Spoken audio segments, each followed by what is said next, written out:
Hello, my name is Nick Bright, scholar of East Asian religions. And I'm Proven Paradox, a guy with a lot of questions. And you're listening to Bright on Buddhism, a podcast where we discuss East Asian Buddhism, answering listener-submitted questions from listeners just like you, and introducing concepts of Buddhism that you may or may not be familiar with in a casual, conversational setting. Enjoy. Here, there is such wonderful music out there. What does the Buddha say about music? Like most things, he regards it as a potential cause for desire and attachment, but at the same time, it can be enlightening, or aid in meditation. It is very hard for everyday people to know the difference, and so we're called upon to meditate and practice, and cultivate the wisdom necessary to be able to know ourselves and discern enlightening music from unenlightening music. Interesting. So it's a sensory indulgence, but can also be a skillful means towards enlightening beings if it's used properly? Exactly. Is the difference between enlightening and unenlightening music a matter of the music or how it's used? This is a good question. I think it has to do with how it's used, who is playing it, and how it is listened to. What of music used in rituals such as chanting, drums, and bells? They are a fascinating difference. They're not regarded the same way as everyday music. They are regarded as accompanying the Dharma and therefore being wholesome and enlightening. They also serve the gods and spirits who participate in the rituals.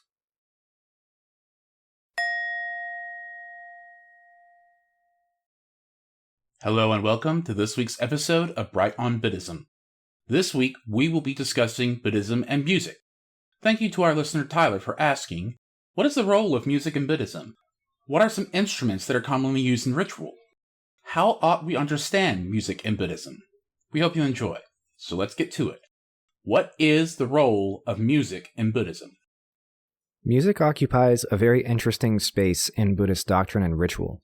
Like in other religions, one of the hallmarks of a holy figure's holiness is accompaniment by divine sound or music. Divine music can also be enlightening. In the Contemplation Sutra, which we have read and discussed, music comes up several times. First, when a person who is being reborn in the Pure Land dies, they are welcomed by Amida and attendants playing holy instruments.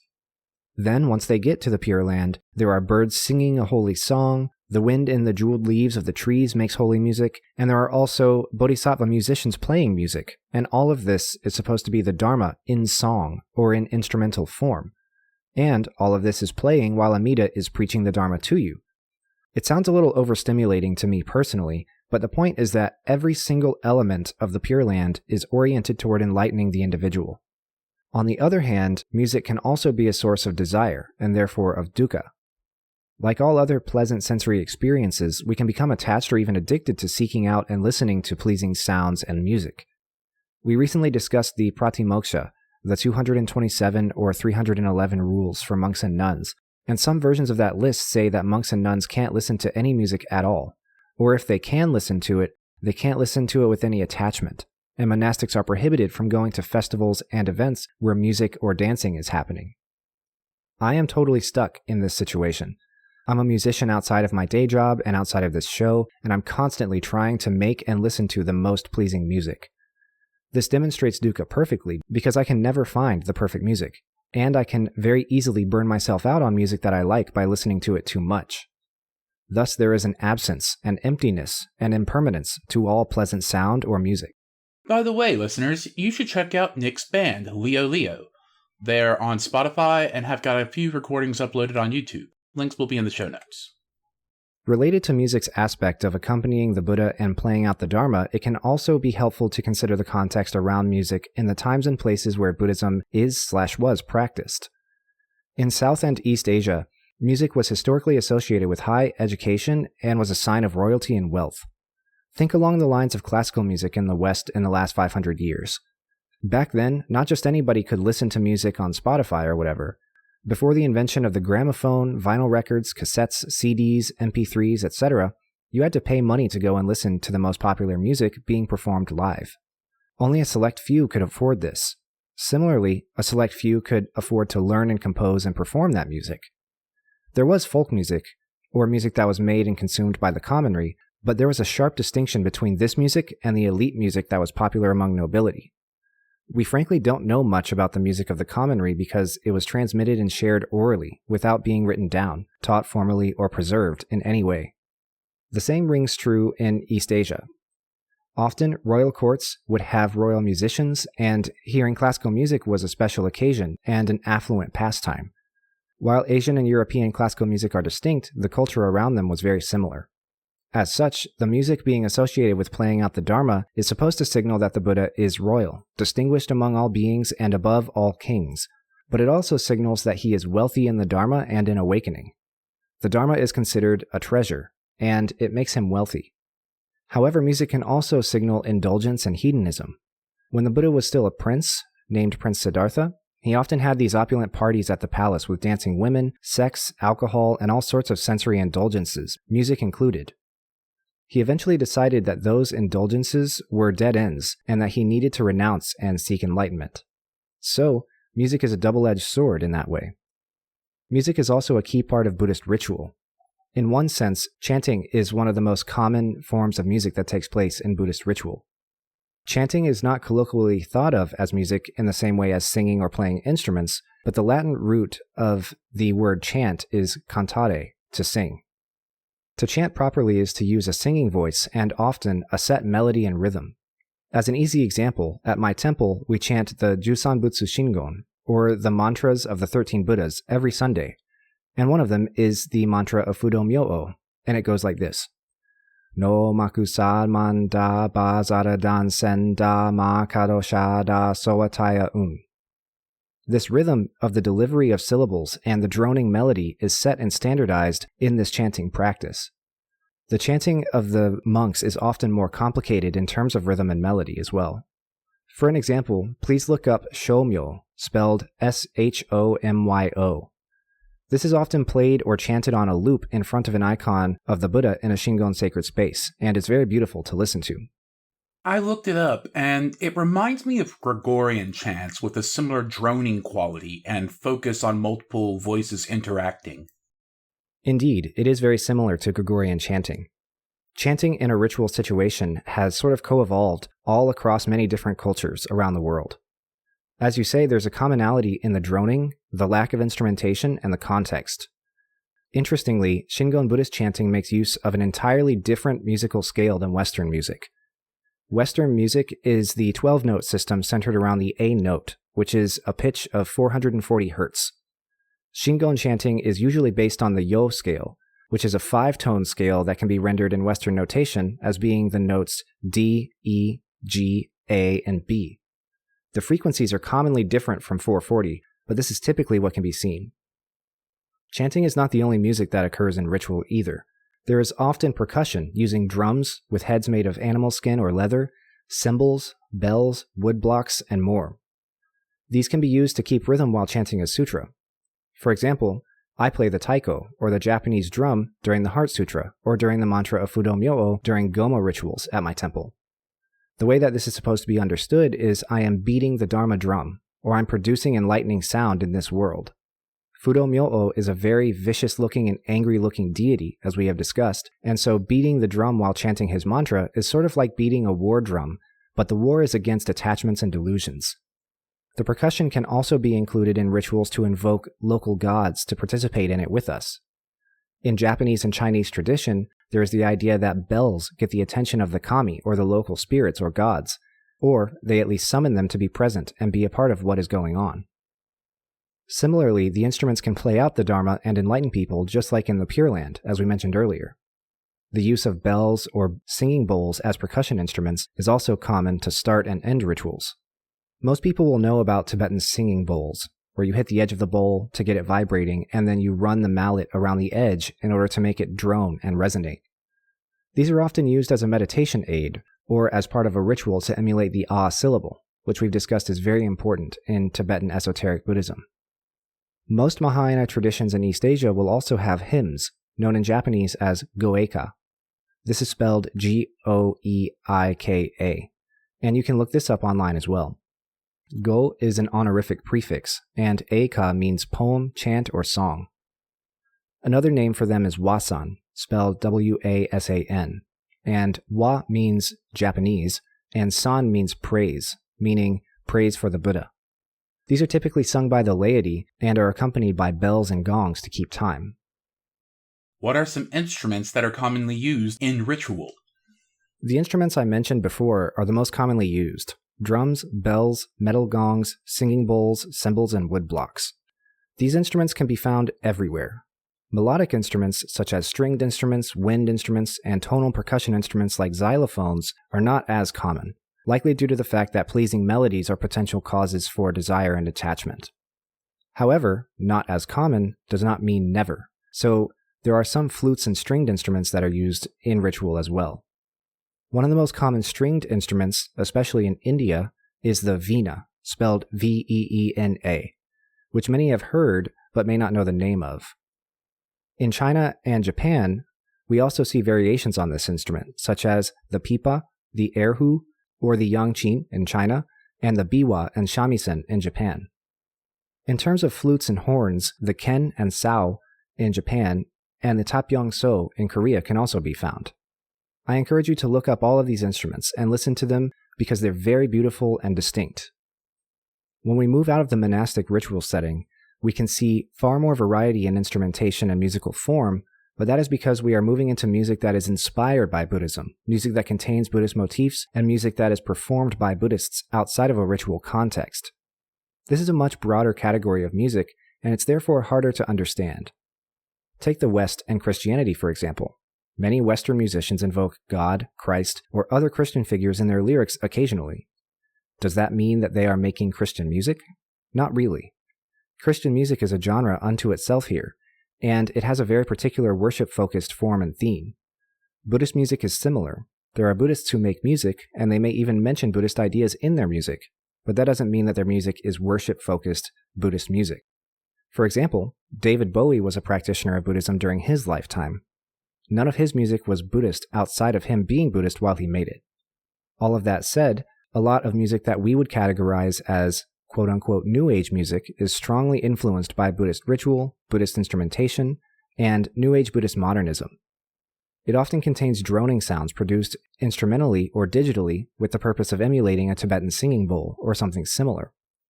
There may also be occasional bell sounds or chimes. This music is frequently used in the West in spa settings, gem and crystal shops, and other places that seek to create a relaxed, meditative, and calming atmosphere. In addition to the droning of singing bowls or the chiming of bells, some of this New Age style music is also made with flutes, some of which have Asian origins. There are two main types of flutes in the world: longitudinal, the type that you hold straight while you blow into it, and then Western transverse, the kind that you hold sideways while you blow into it. Both types of these flutes can be found in Asian music and in Asian-inspired music. I don't typically listen to a lot of this genre of music, but I do have a strong appreciation for the sounds and the history of the instruments. My favorite East Asian flute is the shakuhachi, which is a Japanese longitudinal flute. This flute can be anywhere from a little over a foot long all the way up to over 2.5 feet long, and it's held straight while you blow into it. The interesting thing about it is that you can overblow it, meaning if you blow harder and manipulate the flute downward in front of you, you can cause the notes to go sharp. This is a very beautiful and fascinating sound that is very distinctive to pre-modern Japanese music, and I highly encourage listeners to check it out. Since we are into music that is not specifically used in ritual settings but has a Buddhist influence, I would also like to talk about a specific example of Japanese classical music known as gagaku, spelled G-A-G-A-K-U, which translates to elegant music, and it refers to 3 types of music performed in various settings throughout Japanese history. We'll list how to spell the non-English words we're about to use in the episode description, so you can search for them on your own. The first type of music is Shinto religious music and imperial songs and dance, called kuniburi no utamai. This music is highly standardized and is only performed in Shinto religious ceremonies. This includes imperial ceremonies, which are Shinto themselves because they usually center around the imperial family's relationship to the Shinto kami, and the second type is vocal music based on folk poetry, called utaimono. This is likely a storytelling or a poem recitation, sometimes accompanied by an instrument or two. The third type is music from mainland Asia called togaku, or komagaku. Though it came from China and Korea and is named accordingly, Togaku translates to Tang Dynasty music, and Komagaku translates to music from Goguryeo, the ancient Korean kingdom. It includes Manchurian, Indian, Vietnamese, and other styles of music as well. It's sort of a catch-all term for music that is foreign to Japan. These forms of music find their roots in the 6th century in Japan, when many instruments were introduced alongside Buddhism by Chinese emissaries by way of the Kingdom of Baekje in modern-day Korea. Over the course of history, they were adapted and changed in terms of style, form, and composition into something distinct from what came from China. This courtly music was an accompaniment of wealth and grandeur, as in the example I mentioned in the previous question. Accordingly, it was commonly performed and listened to in the imperial court and among nobles and aristocrats. A form of gagaku was also played as musical accompaniment to plays and theater. I encourage you to check out my research project series episode on No Theater, which discusses the similarities in terms of form, style, and theme between certain types of Japanese theater and Buddhist ritual. The lines are delivered in a chanting style, and the music exemplifies much of the instrumentation and style of gagaku. The same applies for utaimono, vocal recitations. For more on that, you can check out that episode, and you can check out Butol dancing, B-U-T-O-H, and Bon Odori, B-O-N space O-D-O-R-I, which are music and dancing performances with religious themes and forms. How ought we understand music in Buddhism? Music occupies a very interesting context in Buddhism. I find it very similar to how language ought to be understood. Music can be a cause for desire, attachment, delusion, and dukkha, but it can also be enlightening. Common everyday music is indulgent and potentially problematic in terms of morality and cultivation of non-attachment, but the Buddhas can use music and sound in an enlightening way, and it accompanies the Dharma in a fashion suited to people's own notions and connotations. We have heard over and over that the Buddha teaches according to the needs and capacities of his audience. Perhaps there are beings out there who cannot be enlightened by preaching, so there is holy or divine music in the Pure Land that plays out the Dharma for them instrumentally. This is a common way that music in ritual is understood, as in the case of the drum or the bells invoking the gods and spirits that we mentioned earlier. In this way, music can be really understood in a number of different ways depending on who you ask and what kind of Buddhism they adhere to. Similarly to other concepts we have discussed, we can see a trajectory over the course of history in Buddhism with how music is understood. In early Buddhism, music is seen as pretty much entirely a sensory indulgence and as a cause for desire and dukkha. Because of even the possibility of it causing attachment in people, it was prohibited for monks and nuns to listen to it or to put themselves in situations where music might have been present. They couldn't listen to music, they couldn't go to festivals where music was present, and they couldn't play music themselves. As early Mahayana came around, the strictness of the rules for monks and nuns was questioned and challenged. Monastics still couldn't be musicians or entertainers, and were still warned about preventing attachment and desire, but they could listen to music, and music could become part of their rituals and practices as long as they listened without attachment. Then, in later Mahayana, and with the arrival of Vajrayana, the perspective on music and other things became a lot more loose. Later Mahayana and Vajrayana start to doubt the efficacy of our own moral exertions, especially given the great compassion and great power of the Buddha. And they also start to validate unwholesome or unenlightening things as being potentially enlightening for people. For example, in Shingon, since everything is the Dharmakaya of Dainichi Nyorai, it's not immoral to enlighten people using rock and roll music. If you're a rock and roll musician in Shingon pursuing the Bodhisattva path, you're not just encouraged, but even exhorted to use everything in your power, including your rock and roll music, to lead people to enlightenment. In this way, the attitude towards music in Buddhism becomes increasingly affirming and positive as history progresses.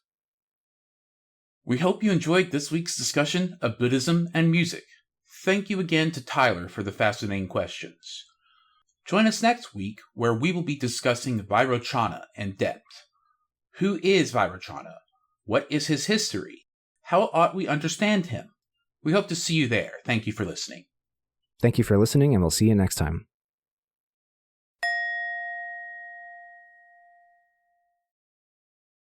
If you like our show and you want to financially support it, we ask that you instead send that generosity to support a worthy cause.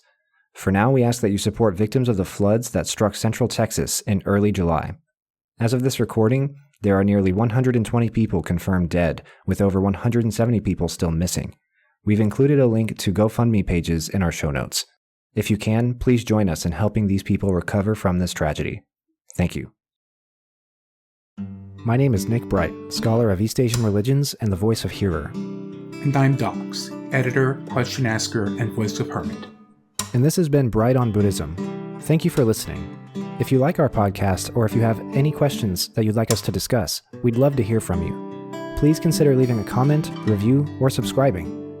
You can also reach us by email at bright.on.buddhism@gmail.com. As always, citations and resources for this episode can be found in the show notes. Thank you.